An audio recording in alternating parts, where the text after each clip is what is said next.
Para sa detalye ng mga nagbabagang balita.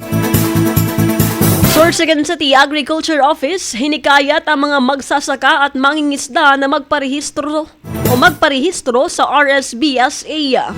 Ang buong detalye ng balita nasa linya sa Megapo Patrol number 28, ang aming News Director, Jomar Hestre.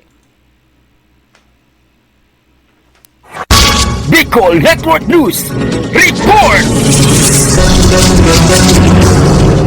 Patuloy na nagpapaalala ang Sorsogon City Agriculture Office sa lahat ng mga mangingisda at magsasaka sa lungsod na magparehistro sa Registry System for Basic Sector in Agriculture o RSBSA upang mabigyan ng tulong ng gobyerno lalo na sa kabila ng nararanasang mga kalamidad. Ayon kay Misa Adeline Ditera, Sorsogon City Agriculture Officer, inihikayat niya ang lahat ng mga magsasaka at mangingisda na magparehistro upang makatanggap ng mga benepisyo mula sa pamahalaan. Mga parauma, kunyan baga makaranuman naman kita sa kataunan.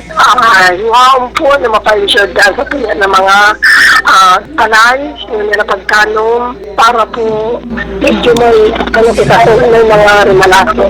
Kiring man po sa mga parasira na pa, yan na maabot po na taon para maka-apply po nila kita sa insurance. Samantala, batay sa tala ng nasabing opisina, aabot sa 2,000 mangingisda at magsasaka sa lungsod ang naapektuhan ng nagdaang mga bagyo. Sa kasalukuyan, sinisikap ng City Agriculture Office na mabigyan ng tulong ang lahat ng mga apektadong magsasaka at mangingisda sa pamagitan ng mga programa ng opisina. Para sa Bicol Network News, ito po sa Mega Patrol number 28, Jomar Hestre, tatak tunay na serbisyo.